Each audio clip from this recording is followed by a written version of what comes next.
ನಮಸ್ಕಾರ ಸ್ನೇಹಿತರೆ. Big boss Kannada season 12ರಲ್ಲಿ ಸ್ಪರ್ಧಿಯಾಗಿ ಕಾಣಿಸಿಕೊಂಡಿದ್ದ ಡಾಕ್ ಸತೀಶ್ ಗಿಲ್ಲಿ ನಟ ಅವರಿಗೆ ಓಪನ್ ಚಾಲೆಂಜ್ ಹಾಕಿದ್ದಾರೆ. ಗಿಲ್ಲಿ ಹೊರಗೆ ಬರ್ಲಿ, ನಾನೇನು ಅನ್ನೋದನ್ನ ಪ್ರೂವ್ ಮಾಡ್ತೀನಿ ಎಂದಿದ್ದಾರೆ. ಅರೆ, ಎದ್ದಕ್ಕಿದ್ದಂತೆ ಹೀಗಂದಿದ್ಯಾಕೆ dog Satish? Big boss Kannada season 12ರ ಟಾಪ್ 5ಲ್ಲಿ ಇದ್ದೇ ಇರ್ತೇನೆ, ವರ್ಲ್ಡ್ ನ್ಯೂಸ್ ಮಾಡ್ತೇನೆ, ಬಿಗ್ ಬಾಸ್ಗಾಗಿ ಲಕ್ಷ ಲಕ್ಷ ಬಟ್ಟೆಗಳನ್ನ ಶಾಪ್ ಮಾಡಿದ್ದೇನೆ ಅಂತ ಸಖತ್ ಕಾನ್ಫಿಡೆಂಟ್ ನಲ್ಲಿ ದೊಡ್ಡ ಮನೆಗೆ ಎಂಟ್ರಿ ಕೊಟ್ಟಿದ್ದ dog Satish mid week elimination ನಿಂದ ಹೊರಬಂದಿದ್ರು. ಅಲ್ಲಿಗೆ ಸುಮ್ಮನಾಗ್ಲಿಲ್ಲ, ಸೋತು ಕೂಡ ವರ್ಲ್ಡ್ ನ್ಯೂಸ್ ಮಾಡ್ತೇನೆ ಅಂತಿದ್ದಾರೆ ಡಾಕ್ ಸತೀಶ್. ಅದರಲ್ಲೂ ನಾನು ಹೇಳೋದೆಲ್ಲ ಸುಳ್ಳು ಅಂತಿದ್ದ ಗಿಲ್ಲಿ ಆಚೆ ಬರ್ಲಿ, ನಾನೇನು ಅನ್ನೋದನ್ನ ಪ್ರೂವ್ ಮಾಡ್ತೇನೆ ಎಂದು ಓಪನ್ ಚಾಲೆಂಜ್ ಕೂಡ ಹಾಕಿದ್ದಾರೆ.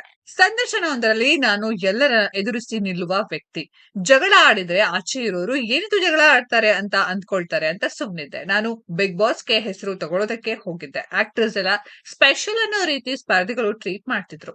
ನಾನು ಏನಾದ್ರೂ ಹೇಳೋಕೆ ಹೋದ್ರೆ ಕೇಳೋಕೆ ಅವರು ಯಾರೂ ರೆಡಿ ಇರ್ಲಿಲ್ಲ. ಏನಾದ್ರೂ ಒಂದು ಕೊಂಕು ಮಾತನಾಡ್ತಿದ್ರು. ಆಮೇಲೆ ಎಲ್ಲರೂ ನನ್ನ ಹತ್ತಿರ ಮಾತನಾಡೋದು ಬಿಟ್ರು. ನನಗೆ ತುಂಬಾ ಬೇಜಾರಾಯ್ತು. ಒಂದು ವಾರ ಚೆನ್ನಾಗಿದ್ದೆ, ಆಮೇಲೆ ಫುಲ್ ಸೈಲೆಂಟ್ ಆಗೋದೆ ಎಂದಿದ್ದಾರೆ ಡಾಕ್ ಸತೀಶ್.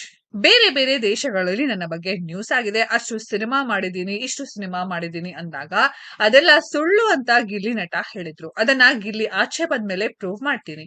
ಕರಿಬಸಪ್ಪ ಅವರು ನನ್ನ ಬಗ್ಗೆ ನೋಡಿ ಫೋನ್ ಮಾಡಿ ಹೇಳಿದ್ರಲ್ಲ, ಆ ತರಹ ಗಿಲ್ಲಿ ಹೇಳಿಲ್ಲ.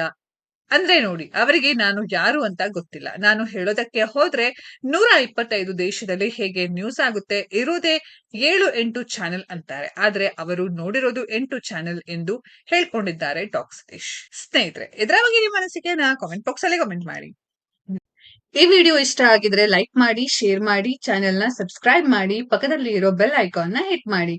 ಮುಂದಿನ ವಿಡಿಯೋದಲ್ಲಿ ಭೇಟಿಯಾಗೋಣ. ಧನ್ಯವಾದಗಳು.